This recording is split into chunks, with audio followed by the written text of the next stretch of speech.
be here now.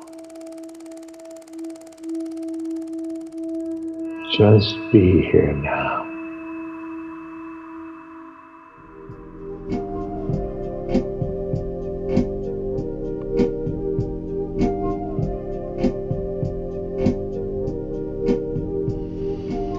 Welcome, friends, to the Creativity, Spirituality, and Making a Buck podcast with David Nichtern on the Be Here Now network. My name is Michael Kammers, your host and David's sometimes sidekick. So welcome, everyone, and welcome, David.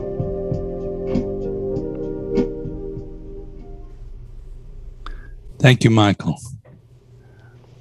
That, friends, was a little track that Michael was working on between us recording podcasts. And it was sweet. So I thought, let's just play ourselves in with that one this time. So thank you for that, Michael. Tasty. We're exploring something quite unique, I feel, in this particular podcast and with our Dharma Moon platform altogether, which is the intersection of creative expression and spiritual practice. And also at times talking about the everyday life and the business aspect of living as if it was one seamless weave from a happy, healthy person who's living a full life. So that's kind of our vision, and it's expressed in my book, Creativity, Spirituality, and Making a Buck, for which the podcast is named. And so we will be at different times, as you know already, if you've been listening to the podcast, exploring creative topics. We've had guests like the great jazz guitar player Julian Lage on. We've had very successful entrepreneurs on. We've had yoga teachers on. We've had meditation teachers on. We've had well-known authors in the space. So we're moving around, but not to make everybody dizzy, but to try to create some kind of weave of these different topics. And for those of us who are kind of intrigued by that possibility. So today, Michael and I are sort of shifting over from our Dharma hats, our Pandita hats, and putting on our music hats and talking about the creative process. But we're going to try to tie it into the thread and connection of Dharma practice. Is there a connection there? What's the fabric? And we're doing this as, Michael has been a student for quite a while and is one of our assistant directors at Dharma Moon for the training programs, the meditation training programs. But he's also an incredible musician. We kind of met on both frontiers as Dharma nerds and as musicians and producers. And so the thread between those two is something we share in common. It makes a great conversation. And our vision was to have, some Dharma type of events where people practice and sit and study. And then maybe as it moves towards evening, we have some concerts and maybe some good food and just a general celebration and feast of the whole situation. So, of course, some of that got dented a little bit by COVID. It's harder to gather right now for the live situation. But in our virtual reality here, we're going to try to continue this conversation and keep this thread alive. And then stay tuned. When everybody's ready, we'll be reappearing in person and having some fun together. So I want to start with the premise that creativity is actually embedded deeply into the fabric of our being. And my perspective is that life itself is creativity. Life is creative. Just fundamental existence has a Big Bang quality to it. The universe is, well, you could say playing with itself if you want to. Turn a phrase there. Yeah, have to watch out. But anyhow, we know what we mean by that. And I think creative people sometimes feel like the best part of what we do is not coming from the portal of trying to be somebody or be something and to create a solid identity for ourselves. There's a lot of dissolving of that and letting the creative energies play through as it were. So, Michael, what's your experience of that as when you're writing or arranging music? Do you feel like you're doing something? Do you feel like you're somebody? It flows. It shifts. along with my perception and what state I'm in. I think any creative person, if you talk to them, if they would say it's going well, they've loosened their grip, and the creative energies are just flowing through. But there does also seem to be some discipline, some work with oneself and state of mind that can go along with that to, I often think like setting up the table or setting up the pieces and then letting things arise as they may. Yeah. Michael had a live band in downtown New York, which a lot of times we go to our Dharma courses and then we all go to his gig Sunday night or Friday night. Tell people a little bit about that, will you? Where it was and so forth. Yeah, well, since 2002, actually, I've had I know, it's crazy. I was quite a young man. You're only 12 years old now. That's impossible. Yeah.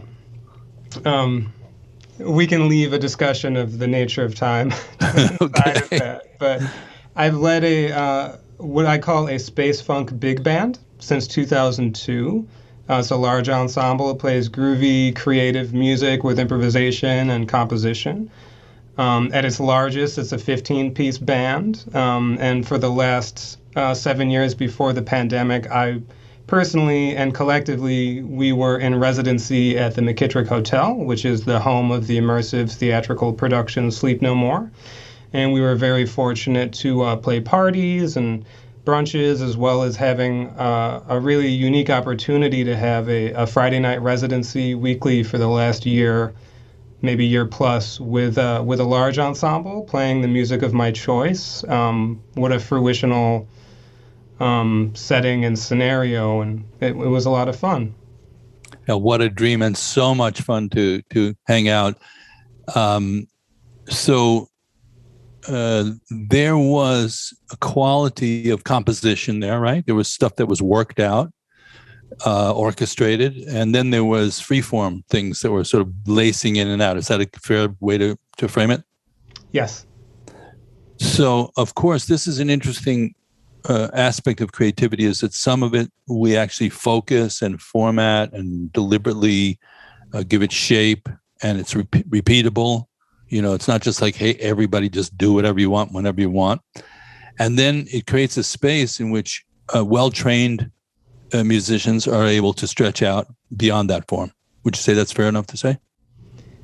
It is. And as a leader, what you just said kind of reminded me of an anecdotal thing that I heard about Louis Armstrong, who in the moment could discern if he was in that state where things could flow well. And obviously he's one of the greatest improvisers and musicians in American history. He's very important. But I also heard on the nights that he didn't feel like it was really happening, he had through composed solos that he would play on the songs.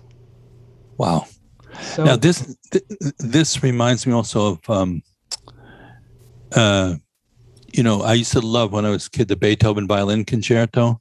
I love violin concertos, and they have become extremely formalized. I think a couple of centuries ago, the soloist would say, I don't know if I'm going to be able to make this jam on the kind of solo part. And so that part became through composed. But as I understand it, in the original form, that was a chance for the violinist to improvise. Yeah, in our Western classical tradition, symphonic, there was a rich history of improvisation, which kind of, sort of, as you said, got written out, which is interesting. But I believe it's starting to get woven back in, and there's been a tradition of third stream music in the U.S. Since the mid-20th century, where really interesting combinations of those traditions have met and arisen. Like Gunther Schuller and Ornette Coleman. Now I'm dropping lots of names. Now, like if you correlate this with the Dharma situation, like when we're teaching, I think there's a similarity, which is the Dharma is very classical. Buddha Dharma is so classical. And the people who have really trained in it very thoroughly, they're really reiterating kind of points. It's composed. It's through composed in a way. Of course, when it was first spoken, it was improvised. That's the intriguing part about it. As far as I can tell, the Buddha was not looking at notes. He was spontaneously orchestrating, and it was perfectly formed. And those sutras, they just have a high degree of form and clarity. But he was just, as far as we know, just speaking the truth as he was experiencing it. And it was so clear that it was formalized. And now people for hundreds of years are just passing those sutras along, those exchanges, those discourses as they heard them. But we have the sutras, and we have the teachings, and then we have the commentaries.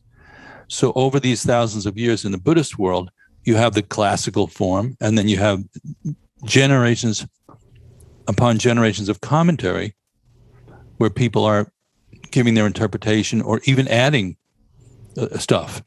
So a lot of the stuff that people study as Buddhist teachings does not date back to the Buddha, and was sort of, kind of written in the margins as time went by. So it has a similar thread. Now, we say, right, Michael, that all dharmas agree at one point. That's a slogan in the Lojong slogans. So when people are studying different things, it's interesting. You could say, well, what is that one point? So let me ask you, all dharmas agree at one point. What would that one point be? Lessening ego. Lessening. Moving beyond it into compassion. Yeah, it's still moving. So you're at a very variety of points when you're moving, right? So, yeah. And this refers back to our last podcast, or one of the recent ones, about where you're getting, where you're getting to. So the one point, of course, goes into the category in the Buddhist teachings of Pith instructions, where a great teacher or a Buddha can, in a simple, even gesture, even without words, indicate the kind of complete transmission of the ultimate truth of the situation. So, and some of them are very simple that we've heard. Dilgo Khyentse Rinpoche, famous one, drew one of the students to an ear-whispered instruction and just whispered, "Be kind to everyone." Famously, Maharaj-ji, Neem Karoli Baba, our friends in the Bhakti world, told Ramdas, love everybody and tell the truth. Oh, and of course, Ramdas, who was in the role of the student, is saying, but Maharaj-ji, the truth is I don't love everybody. So that's beyond the Pith instructions. There, you can pick it up and go, well, I'll just do that. But in trying to swallow it, it's like somebody has put a whole ice cube in your mouth. And you can't really swallow it. So you have to let it melt a little bit and then take little swallows, which is called the path, the journey, right? So it's true, as far as I can tell, that a Buddha or a highly realized person could put the entire, they call it putting the Buddha in the palm of your hand. They could put the entire all dharmas agree at one point and transmit it in one shot to a person, but you wouldn't have a place to put it necessarily. So the whole time we're practicing, we're building up our capacity to ingest or digest pieces of that kind of simple truth. So music's like that too, because there's, and I wonder what you think of this, Mike, the turiya, the hold, the fermata in music. And the music goes, and it goes, and there's open space for just a moment. That's so transmissional from a Buddhist point of view. It's really an amazing moment that I don't think is differentiatable whether you're presenting it as in a Dharma context or in a music context. What do you think? It's a beautiful point. Yeah. And as a performer, as an improviser, and as a meditator, right? Let's start from as a meditator. You are developing a relationship with space. You are seeing, I see my own fear of space, right? Mm-hmm.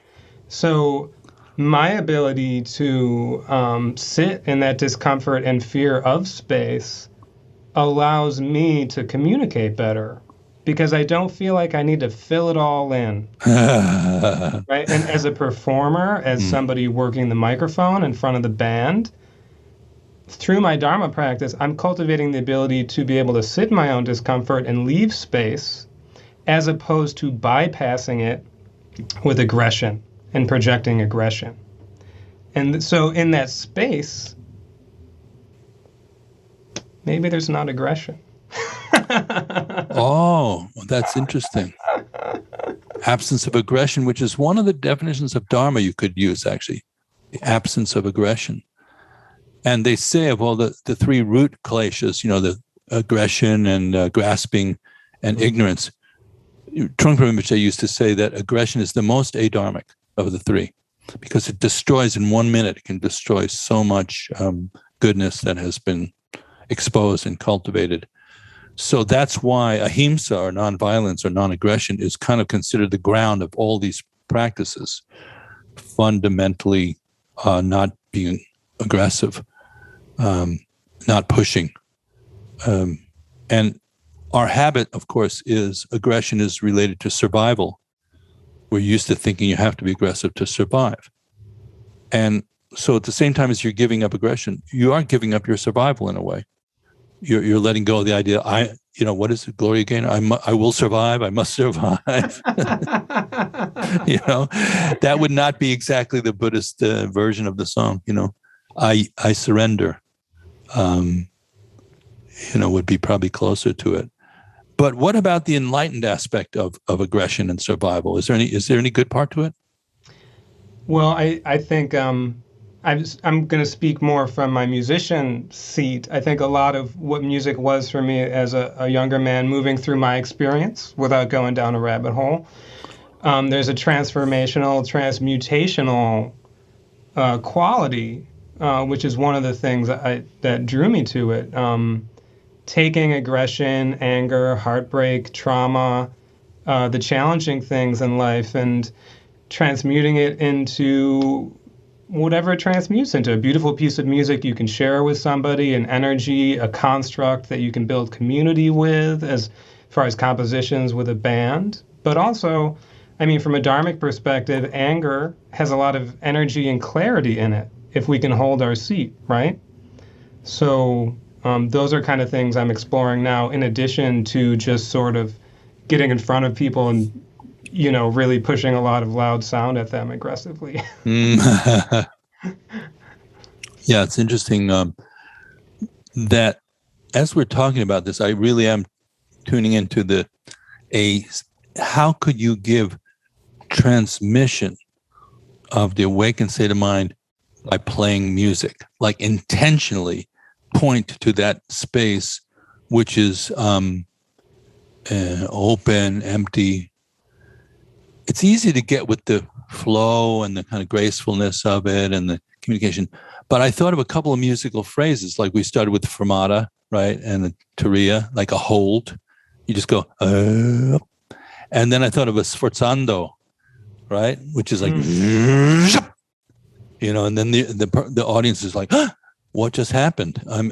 There's no more music here for a second. And then the music picks up.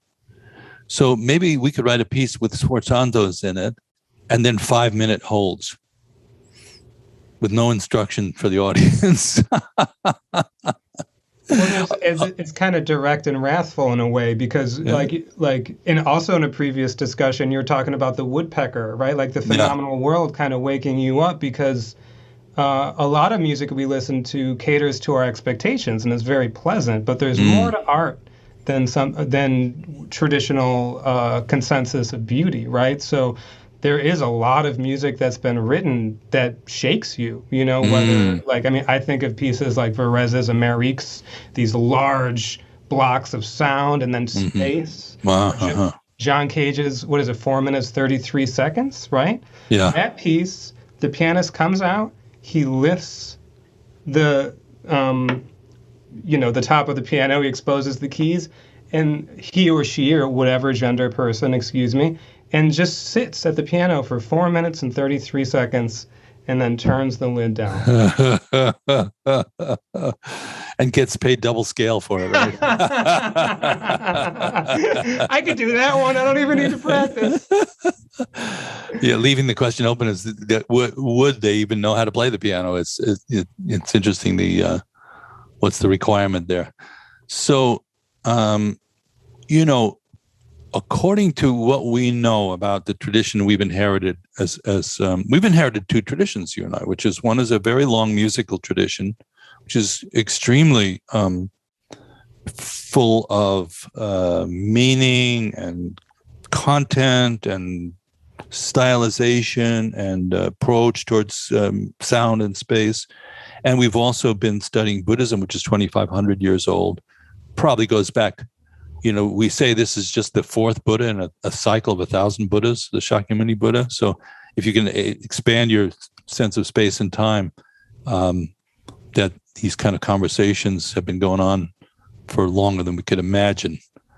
That what ended up happening is the Buddha used any skillful means possible, as far as we understand it, to communicate the truth of the situation, including like showing a woman at a well how to practice mindfulness. Here's just lift up one hand, lift up the other hand, lift up the other hand. And so what is being communicated could be adapted in the form that it's being presented so that it's clear to the person who's receiving the communication. Now, if you look at where our version of Buddhism comes from, the Tibetan Buddhist tradition, and through Trungpa Rinpoche and then previous lineage holders for hundreds and hundreds of years in Tibet, it really came from India. It's Mother India. They're not kidding when they say Mother India. It spawned all these traditions, really, with the possible exception of some China. So India and China. Now, India and other places, I don't mean to, there's the shamanic traditions and so forth and other cultures, but these are two major strands. And in India, a bit after the time the Buddha was teaching, there were these yogis, these called the Mahasiddhas, 84 Mahasiddhas. How many there were, nobody, I think, really could know. But they're considered realized beings who are manifesting in the world in basically a hidden way. In other words, nobody's saying this is the third Karmapa or the sixth this. It's just the guy fixing your shoes. You take your boots in and the nail is loose and that person's tapping on the nail, and that could be a Mahasiddha. You don't know. So those were the really the actual quality of experience and realization is expressed in the Mahasiddhas. And then there's a connection between that lineage and the beginnings of the tantric monastic Buddhist tradition.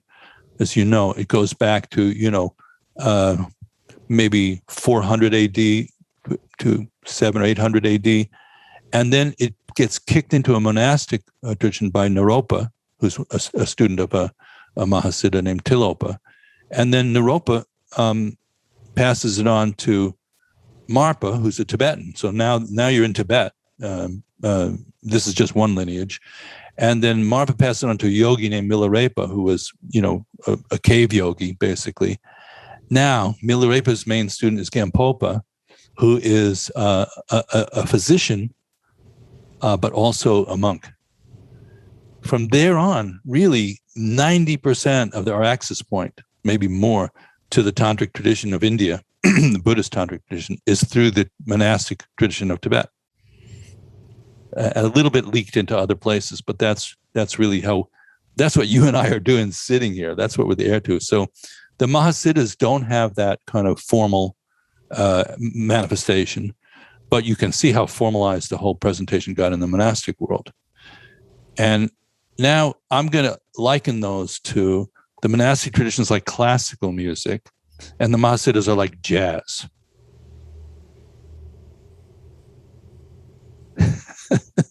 They're both highly disciplined, highly trained, but the manifestation of a siddha or a Mahasiddha can be anything, take place in any form. Could be a great musician for sure. I mean, let's just keep going with that. I know that you can attest, and I'm sure many of the listeners, if not all of them, can attest to music that they heard that just opened their heart and mind. And John Coltrane. I listen to I used to listen to, before I was a non-theist, I used to listen to John Coltrane and be like, it's like hearing God. I hear whatever it is coming through. You know, we would say like the nature of awakened mind or bodhicitta. That's somebody who maybe he may not be a fully realized like a Mahasiddha, but such a strong intention of compassion and uplifting humanity through the vehicle of music making. You know, ironically, you know, Michael, we're a generation apart, maybe a generation and a half even, but John Coltrane was a very significant influence for me.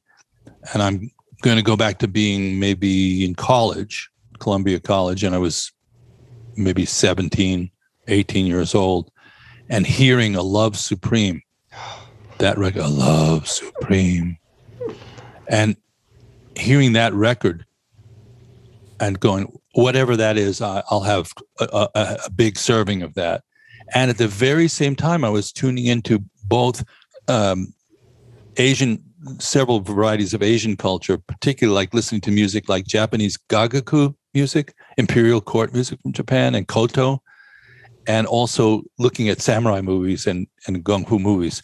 So I somehow that was part of the same stream, is that it being turned on to the Asian culture, and then also being turned on to the what had evolved as the sort of depth of the Western jazz experience, which was ironically moving towards a kind of cosmic perspective. You know, they and tell me what you think of this, because the jazz musicians, as I can see, were just geniuses. A lot of these people, they were Beethovens. And they didn't have a place in the society where they can just go like, you know, so they just played pop tunes because people would pay for that. And you just go, well, I'm going to just blow it out a little bit here. And some of that early Coltrane stuff, you know, is him playing, you know, standards and stuff like that. But it still is sort of heading towards that kind of cosmic vein. And then it's just the hell with the form and the heck with this culture. I'm just going to blow it out.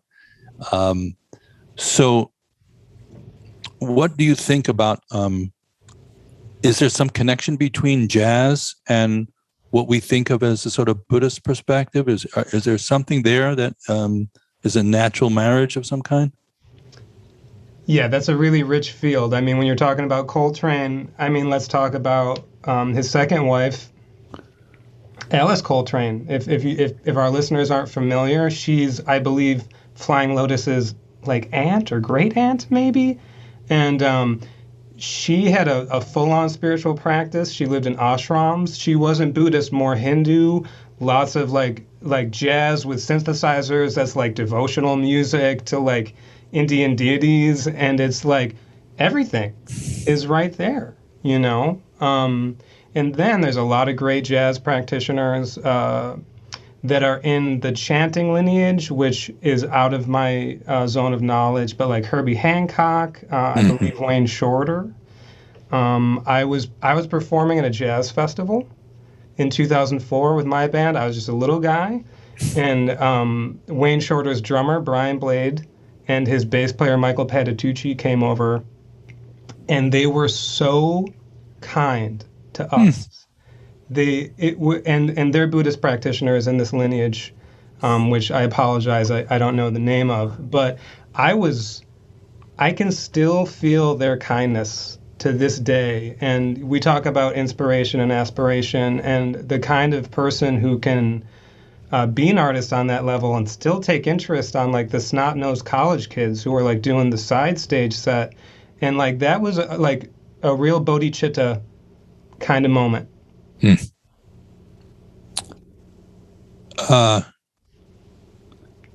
a good place to hit the pause button, Mike. I mean, there's such a depth here we can go into, but I think, you know, what we're really talking about is trying to find the thread through from our creative expression and joy and quest to find our own particular voice in this world, and not looking at our Dharma spiritual practice as a way of repressing or demolishing that, but enhancing and opening that. And that's really what Dharma Moon, our community, is about. That's what That's what this whole process is about. And it's such a joy to share those things with you. It's been very rare in my life. I've had two different worlds a lot of the time. I've gone back and forth. So Dharma Moon is trying to bring together people like who are intrigued by the continuity and the thread. We say it's all one thread. So thanks, Mike. We'll be continuing on. So thank you all for listening. Thank you, David. Thank you, everyone. Be well.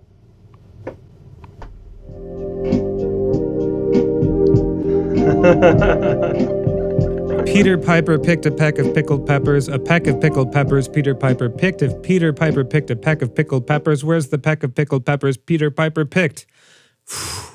Oh, hello there. You caught me in the middle of my vocal warm-up. I tried a couple takes of this earlier, and I've just been stepping all over my words. And as we discussed a little bit there in that episode, spontaneous, extemporaneous communication done skillfully takes a ground of discipline, which I don't have when it comes to my enunciation. So that's probably enough of that. David and everyone at Dharma Moon and Be Here Now would like to thank you for watching this episode of David's View. We sincerely hope that you enjoyed watching and listening as much as we enjoyed making it. I know personally this was a pretty meaningful conversation to have with David, getting to talk about, John Coltrane and Maharaj-ji all in the same discussion was pretty fun. So hopefully it's beneficial for you to listen to. So, with that being said, if you would like to see more of David's views or creativity, spirituality, making a buck, go to BeHereNowNetwork.com/David, and you can find all of the amazing content on the Be Here Now Network at the website, and we encourage you to go there. If you would like to submit a question for David and I to talk about on David's View, feel free to put something in the comments on one of these YouTube videos. We don't see all the comments, but you could also send an email to michaelk@dharmamoon.com, and I will field that. So thanks again. We'd like to thank everybody for watching. That's probably like the 10th time I've thanked everybody for watching. So thank you for listening to me. Thank you this long. And if you'd listened this long, we have a little Easter egg at the end of the episode here. This is a rejected version of a David's View theme song that I produced. When the muse calls, you listen, and I go all the way. And sometimes the results are kind of wacky and often not really usable in any professional arena, hence it being an outtake here.